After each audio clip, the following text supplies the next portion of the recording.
Welcome back to in depth.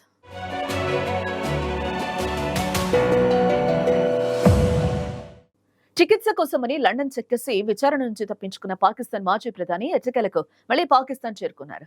Pak ఆర్మీతో secret గా కుదిరిన ఒప్పందం మేరకు మరోసారి పాకిస్తాన్ పగ్గాలు చేపట్టేందుకు సన్నాహాలు చేస్తున్నారు. మరి కొద్ది రోజుల్లో రానున్న సార్వత్రిక ఎన్నికల కోసం ప్రచారం కూడా మొదలు పెట్టేశారు. ఈ సందర్భంగా పాక్ ఆర్థిక పరిస్థితిపై నవాజ్ షరీఫ్ సంచలన వ్యాఖ్యలు చేశారు.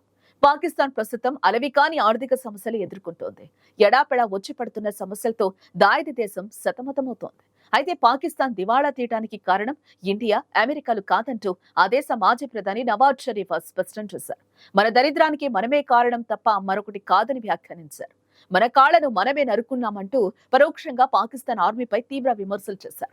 2018 ఎన్నికల్లో రిగ్గింగ్ జరిపి వారికి నచ్చిన ప్రభుత్వాన్ని తీసుకొచ్చి ప్రజల నెత్తిన రుద్దారని మండిపడ్డారు. దీంతో దేశం ఆర్థికంగా దివాళా తీసిందని, ప్రజలు కష్టాల పాలయ్యారని ఆరోపించారు. ఈ మేరకు మంగళవారం తన పార్టీ కార్యకర్తలతో జరిగిన సమావేశంలో ఆయన ఈ వ్యాఖ్యలు చేశారు. పాకిస్తాన్ ముస్లిం లీగ్ నవాజ్ పిఎంఎల్ఎన్ పార్టీ అధినేత నవాజ్ షరీఫ్ పాకిస్తాన్ లో ఇప్పటికీ 3 సార్లు ప్రధానిగా సేవలందించారు. జనవరిలో జరగనున్న ఎన్నికల్లో గెలిచి మరోసారి ప్రధాని కావాలని ఆశిస్తున్నారు. ఈ క్రమంలోనే వచ్చే ఎన్నికల్లో పిఎంఎల్ఎన్ పార్టీ టికెట్ ఆశిస్తున్న వారితో ఆయన తాజాగా భేటీ అయ్యారు. ఈ సందర్భంగా నవాజ్ మాట్లాడుతూ పాక్ ప్రస్తుత పరిస్థితికి, ప్రజల కష్టాలకు పక్క దేశాలు అసలే కారణం కాదని వ్యాఖ్యానించారు. దేశంలో న్యాయ వ్యవస్థ కూడా ఆర్మీకి వంత పాడుతుందని, ఆర్మీ నిర్ణయాలకు జడ్జీలు తలూపుతున్నారని విమర్శించారు. రాజ్యాంగ అతిక్రమణ జరుగుతున్నా కల్పించుకోవటం లేదన్నారు. పార్లమెంటు రద్దు చేస్తున్నామని ఆర్మీ ప్రకటన చేయగానే జడ్జీలు ఆమోద ముద్ర వేస్తారని నవాజ్ షరీఫ్ మండిపడ్డారు. ఇలాంటి నిర్ణయాలే దేశాన్ని అధోగతి పాల్చేశాయని, ప్రజలను మరింత కష్టాల్లోకి నెట్టాయని షరీఫ్ ఆరోపించారు.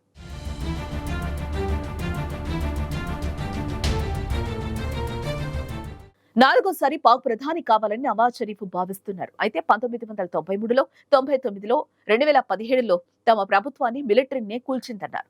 2018లో ఎన్నికలను రిగ్గింగ్ చేయడం వల్ల ప్రస్తుతం ప్రజలు ఇబ్బంది పడాల్సి వస్తోందని, దేశ ఆర్థిక స్థితి కోలుకోలేనంతగా క్షీణించినట్లు షరీఫ్ తెలిపారు. ఇటు మరోవైపు పాకిస్తాన్ లో మహిళలకు రక్షణ లేకుండా పోతోందని అక్కడి సినీ నటి అయేషా ఒమర్ వాపోయింది. నా దేశంలో రక్షణ లేకుండా పోయింది. అడుగు బయట పెట్టాలంటేనే భయంగా ఉంది. బయటకు వెళ్తే చాలు వేధిస్తున్నారు. ఇంట్లో ఉన్నా కూడా రక్షణ లభించట్లేదు అని ఆవేదన వ్యక్తం చేసింది ఒమర్. కాగా ఈ నటి సోదరుడు పాకిస్తాన్ వదిలేసి డెన్మార్క్ కు వెళ్లిపోయి అక్కడే సెటిల్ అయ్యాడు. ఇప్పుడు ఆమె తల్లి కూడా దేశాన్ని వదిలి ఎక్కడికైనా వెళ్లిపోవాలనుకుంటున్నట్లుగా ప్రచారం జరుగుతోంది. నటి మాత్రం తనకు పాకిస్తాన్ అంటే ఇష్టమని, కానీ ఇక్కడ బతకనిచ్చేలా లేరని వాపోయింది. పాకిస్తాన్ మహిళలు ఎంత ఇబ్బంది పడుతున్నారో మగవాళ్లు ఎంత ప్రయత్నించినా అసలు అర్థం చేసుకోలేరు. ఆడవాళ్ల భయాందోళనలు వారికి ఎన్నటికీ అర్థం కావు. ఇక్కడి వాళ్లు ప్రతిక్షణం భయపడుతూ నరకం చూస్తున్నారు. నాపై 2 సార్లు దాడి జరిగింది. ఎప్పుడు ఎవరు ఎటు నుంచి వచ్చి కిడ్నాప్ చేస్తారో, దాడి చేస్తారో, అత్యాచారం చేస్తారోనని చాలా భయంగా ఉంది. ప్రతి మనిషికి స్వేచ్ఛ, రక్షణ తప్పనిసరిగా అవసరం. కానీ ఆ రెండు ఇక్కడ దొరకడం లేదని చెప్తోందంటే అక్కడి పరిస్థితిని అర్థం చేసుకోవచ్చు. గత కొంతకాలంగా ఇండియా మోస్ట్ వాంటెడ్ టెర్రరిస్టు వరుస హత్యలకు గురవుతున్నారు. భారత్ కు అన్యాయం చేసిన వారిని ఎవరో టార్గెట్ చేసి మరీ హతమార్చుతున్నారు. దీని వెనుక ఎవరి హస్తం ఉంది, వారి మోటో ఏంటి అనే విషయం ప్రస్తుతం చర్చనీయాంశంగా మారింది. అటు భారత్ నుంచి పారిపోయిన దావూద్ ఇబ్రహీంతో పాటు పలువురు మోస్ట్ వాంటెడ్ క్రిమినల్స్ పాకిస్తాన్ లో తలదాచుకుంటున్నారు. దావూద్ ఇబ్రహీంపై విష ప్రయోగం జరిగిందన్న వార్తలు కలకలం సృష్టించాయి.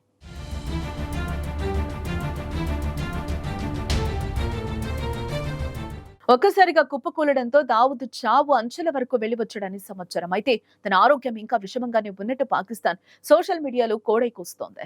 మెయిన్ మీడియా మాత్రం మౌనం పాటిస్తోంది. భారత మోస్ట్ వాంటెడ్ ఉగ్రవాది గ్యాంగ్స్టర్ దావూద్ ఇబ్రహీంపై విష ప్రయోగం జరిగినట్లు, అతను ఆసుపత్రిలో చికిత్స పొందుతూ మరణించినట్లు ఏకంగా పాకిస్తాన్ ఆపద్ధర్మ ప్రధాని కాకర్ స్వయంగా ట్వీట్ చేశాడు. 1993 ముంబై పేలుళ్ల తర్వాత పరారీలో ఉన్న దావూద్ కరాచీలో అత్యంత కట్టుదిట్టమైన మిలిటరీ ప్రాంతంలో సురక్షితంగా ఉంటున్నాడు. అయితే భారత్ ఎన్నిసార్లు ఆధారాలు సమర్పించినప్పటికీ దావూద్ మా దేశంలో లేనేలేడని పాక్ బుకాయిస్తోంది. గత కొంతకాలంగా భారత వ్యతిరేక ఉగ్రవాదులే టార్గెట్ గా పాకిస్తాన్ లో టెర్రరిస్టుల హత్యలు జరుగుతున్నాయి. కరాచీ, సియాలోకోట్, నీలం వ్యాలీ, పీఓకే, ఖైబర్ పఖ్తూన్ఖ్వా, రావల్కోట్, రావల్పిండి, లాహోర్ ఇలా పాక్ లోని పలు ప్రాంతాల్లో ఉగ్రవాదులు హతమయ్యారు. మోటార్ సైకిల్ పై ఇద్దరు వ్యక్తులు రావటం, వెంటనే ఉగ్రవాదిని కాల్చేసి అక్కడి నుంచి పరారవటం జరుగుతోంది. ఇప్పటి వరకు జరిగిన టెర్రరిస్టుల హత్యలన్నీ ఇలానే జరిగాయి. అయితే ఈ కేసులో ఇప్పటి వరకు పాక్ పోలీసులకు ఒక్క ఆధారం లభించలేదు. అయితే దీని వెనుక శత్రు దేశాల నిఘా సంస్థ ఉందంటూ అక్కడి అధికారులు పరోక్షంగా భారత్ రా ఏజెన్సీపై ఆరోపణలు గుప్పిస్తున్నారు. మరోవైపు ఆఫ్ఘనిస్తాన్ సపోర్ట్ తో పాకిస్తాన్ తాలిబాన్ గ్రూప్ టీటీపీ రెచ్చిపోతూ దాడులు చేస్తోంది. నిత్యం ఎక్కడో ఓ చోట ఆత్మాహుతి దాడులు చేయటం పరిపాటిగా మారింది. ఈ అన్ని పరిణామాలతో పాకిస్తాన్ లో పరిశ్రమలు కూడా మూతపడ్డాయి. దీంతో వేలాదిగా జనం ఉపాధి కోల్పోతున్నారు. అటు ఆపద్ధర్మ ప్రభుత్వం పాలనలో ఎటు నుంచి ఆదాయం రాకపోవడంతో ప్రభుత్వం నడవడమే కష్టంగా మారింది.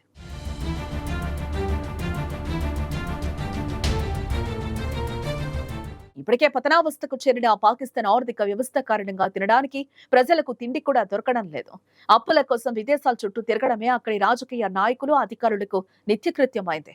ప్రస్తుతం పాక్ ఆర్మీ చీఫ్ ఆసిమ్ మునీర్ అదే పనిలో అమెరికా పర్యటనలో ఉన్నారు. ఈ క్రమంలో అమెరికా ఎక్కడా లేని షరతులు పెట్టింది.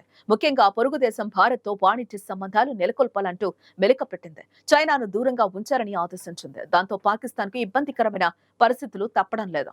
మరోవైపు IMF ఆదేశాల మేరకు విద్యుత్, గ్యాస్, పెట్రోల్ ఇలా అన్నింటిపై విపరీతంగా పన్నులు పెంచింది అక్కడి ప్రభుత్వం. అక్కడి ఆటోమొబైల్స్ పరిశ్రమ కూడా దెబ్బతింది. నవంబర్ నెలలో పాక్ వ్యాప్తంగా కేవలం 4,875 కార్లు మాత్రమే అమ్ముడయ్యాయి. గతేడాది ఇదే కాలానికి 15,432 కార్లు అమ్ముడయ్యాయి. పాకిస్తాన్ లో ఆటోమొబైల్స్ పరిశ్రమ దెబ్బతినడానికి ఆర్థిక సంక్షోభమే కారణం. కార్ల ధరలు సామాన్యుడికి అందుబాటులో లేకపోవడం, కరెన్సీ తరుగుదల, అధిక పన్నులు ఇలాంటి సమస్యలతో అక్కడి పరిశ్రమ కుంటుపడింది. పాక్ సుజుకి ఏడాదికి అమ్మకాలు 72% క్షీణించాయి. ఇండస్ మోటార్ కంపెనీ లిమిటెడ్ 71 క్షీణత నమోదు చేశాయి. హోండా అట్లాస్ కార్ల అమ్మకాలు 49% క్షీణించాయి. ఇప్పటికే టయోటా, సుజుకి, హోండాతో సహా పాకిస్తాన్లోని తమ ప్లాంట్లలో ఉత్పత్తి నిలిపేశాయి. ఇదే ఇండియా విషయానికి వస్తే కేవలం 10 గంటల్లోనే పాకిస్తాన్ నెలలో అమ్మే కార్లను అమ్ముతోంది. ఒక్క నవంబర్ నెలలోనే ఇండియాలో 3.6 లక్షల కార్లను అమ్మారు. అంతంటే దాదాపు ఒక గంటకు 500 కార్ల అమ్మకం జరిగినట్లు FADA రిపోర్ట్ వెల్లడించింది. తర్వాత మనకు తెలుస్తున్నదేంటంటే పాకిస్తాన్ పూర్తిగా చతికిలపడిన పరిస్థితుల్లో ఎన్నికల వైపు అడుగులు వేస్తోంది.